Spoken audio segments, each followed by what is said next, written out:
Bismillahirrahmanirrahim. Assalamualaikum warahmatullahi wabarakatuh. Thank you for all participants to join this session with our presentation. Today, I will present a case report with title Stem Cells-Based Regenerative Treatment in Endodontic Periodontal Lesion with Medical Compromised Patient. Okay, next, let me introduce my team. I'm Ayu Rahayu Feblina, who's speaking in this presentation. My partner, Dr. Sri Pamungkas Sigit, and our beloved lecturer, Dr. Suryana Mapangara, SP Perio Consultant. Introduction. Endoperiolation was firstly described by Simring and Goldberg in 1964. It has been used to describe lesion due to inflammatory products found in varying degrees in both the periodontium and the pulpal tissue.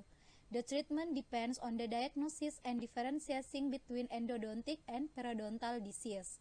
The treatment may consist in pure endotherapy, pure periodontal therapy, or both. The correct diagnosis and classify of endoperiolation made a correct treatment. As I say at the previous slide, the treatment of endoperiolations may consist in pure endotherapy, pure periodontal therapy, or both. In periodontal therapy, removing the plaque biofilm and mineralized deposits from the tooth surface are the fundamental aspect. In endodontic therapy, the prognosis of primary endodontic lesion therapy is good, but worsen in the advanced stage of secondary periodontal involvement. This is the figure of relationship between endodontic periodontal lesions, and when there is an extensive loss of attachment, the prognosis of the tooth is generally poor, but it can be improved with bone grafting and guide tissue regeneration. In periodontal therapy, the tissue regeneration, or we can call it a tissue engineering, there were three important elements. First, biomaterial scaffold as cell instructive templates, signaling factors, and cells. The conventional regenerative dentistry has already developed scaffold and growth factor technology. To enhance efficient oral tissue regeneration, it needed to combine the existing material-based technology and stem cell-based technologies. Next, we talk about stem cell. Stem cell is a cell with the ability to divide indefinitely in culture and with the potential to give rise to mature specialized cell types. Stem cell refers to a clonogenic, undifferentiated cell that is capable of cell renewal and multi-lineage differentiation. And according to their origin and differentiation potential, stem cells are classified as embryonic stem cells, adult stem cells, and induced pluripotent stem cells. Next, case report. A 69-year-old man came to Dental and Oral Hospital of Hasanuddin University with a chief complaint mobile teeth with minor pain on upper right maxilla that has been arisen in the last 3 years. The patient has treated the tooth to other dental facility and the treatment didn't get a good result and advised to extract the tooth.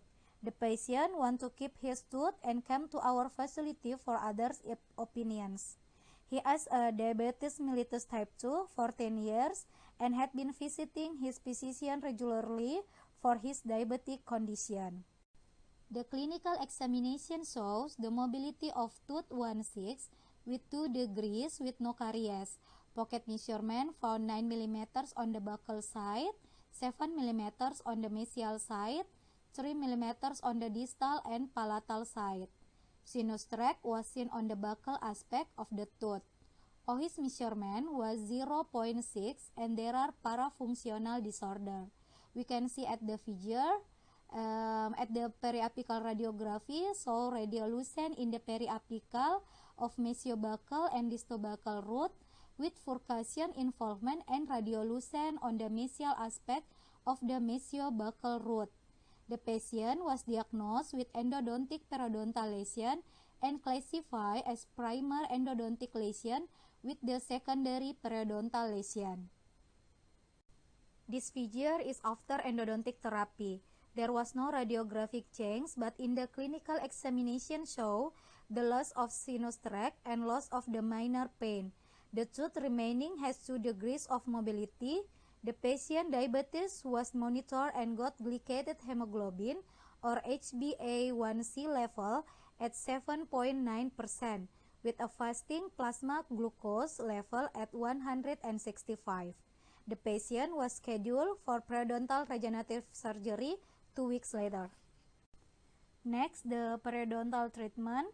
The periodontal surgery was planned with the use of maxillary tuberosity bone marrow aspirate as a chairside cellular approach of stem cell-based regeneration therapy and combined with xenograft, PRF, and collagen membrane. Next, the periodontal treatment procedure. The surgery was started in figure A with disinfection of the operating site using iodine, and then at the figure B, administration of the local anesthetic using lidocaine HCl with epinephrine to get an adequate effect. And then at the figure C, circular and vertical incision. This papilla preservation incision technique was used with a single vertical incision on the distal of tooth 1.5 to expose the apical area of 1.6. This technique was used to maintain the blood supply for the flap with good access to the defect area. And then at the figure D and E, the debridement of soft tissue and hard tissue was done with electrical scaler and curettes. And then at the figure H, application ETA for 2 minutes. The PRF preparation was done in the middle of the surgery. The blood was taken from the right arm vein to 5 cc vacutainer tube. 6 tubes of blood was taken and immediately put in the Jamie centrifuge. The machine was set at 2700 RPM for 12 minutes as Chocron PRF procedures. The yellow buffy layer in the middle of the tube was the PRF. We can see at the figure the PPP or the yellow transparent layer, the PRF, the yellow buffy layer, and the RBC, the red layer in the bottom. Maxillary tuberosity bone marrow aspirate preparation. First, administration the local anesthesia to tuberosity area, and then 1 cc of bone marrow aspirate from the tuberosity, and then the tuberosity is mixing with bone graft with the scaffold and PRF. The orificial stem cell source can be got from maxillary tuberosity because of the spongy characteristic and thin the cortex layer of this area. The marrow can be aspirated from this tuberosity. And then at case management, figure D, implantation bone graft DFDBX mixing with bone marrow aspirate at operating area. Figure E and F, closure of bone graft with collagen membrane. And then at figure G, PRF was applied, and figure H, suturing operating area to fixate the flap. The treatment result, we can see at the picture. This is the picture 10 days after surgery. The patient was followed up and the suture was removed. The post-surgical area showed good healing. The patient had no complaints and the area was cleaned professionally and irrigated with saline solution. Discussion. Type 2 diabetes mellitus is a chronic metabolic disorder characterized by an increase in blood glucose and owing to defect in secretion or function of insulin. This can increase the risk of periodontal disease.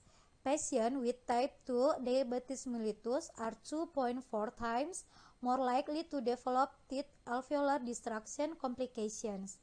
Based on this condition, patients with type 2 diabetes mellitus should maintain the HbA1c below 8% to have a similar manner to non-diabetic individuals in the treatment response.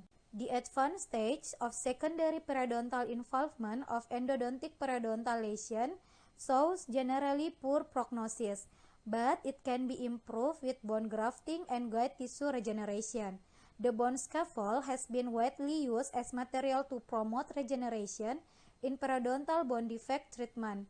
The added growth factor as a combination with scaffold shows safe and effective in periodontal bone defect treatment.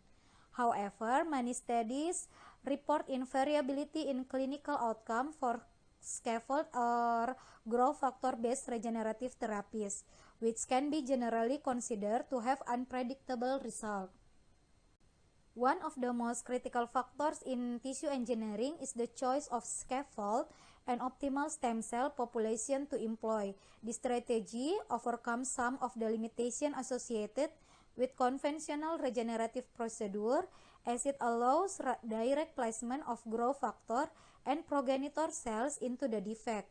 However, this procedure has some disadvantages, such time consuming in stem cells, culture preparation, and expensive cost of stem cells production. Next, Miller and Sultan in 2006 introduced the first technique for chairside cellular graft preparation using fresh aspirated bone marrow from the ileum that was mixed with a resorbable matrix. The use of chairside maxillary tuberosity bone marrow aspirate as a stem cells-based periodontal regeneration on the treatment planning was used to increase the regeneration capacity with low-cost treatment.